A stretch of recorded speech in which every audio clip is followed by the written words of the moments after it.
We all learn in different ways, and for whatever reason the school system has become more and more funneled into catering for one or two of those ways of learning. And so all the other children that don't fit into that, the majority of them will manage, they'll cope, but they're certainly not flourishing. What we've created here is somewhere that instead of having to wait till you come out the other end of secondary school and then you have to figure out what you want to be or who are you, that they get to do it here.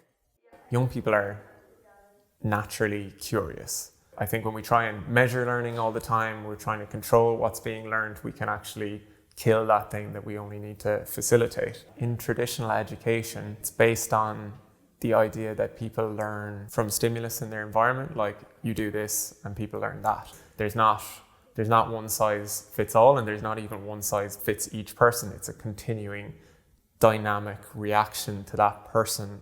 The best way to tailor it to someone is to develop a trusting relationship, because nobody knows what's going to work for them better than they do. So you ask them, and that ties into like the idea of having a democratic school.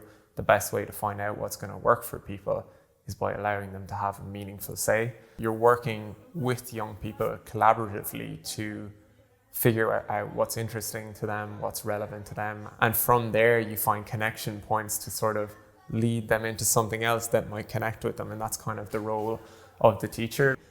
Self-directed learning is not learning all by yourself.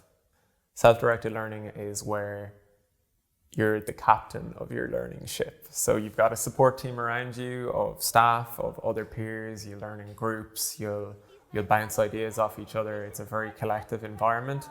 But at the end of the day, what you learn and what direction you go with, people might suggest things, they might challenge you sometimes, go, oh, I'm not sure about that, what about this? But at the end of the day, you're the one with your hand on the tiller to decide where your learning journey is going to go.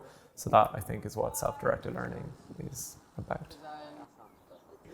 From the beginning, we do mention to families who are coming in that there is the possibility at some point that their child will, I sometimes describe it as kind of hitting a wall a little bit. Often, actually, what happens is a child has spent the first few months in the school, kind of relaxing into it, getting to know people.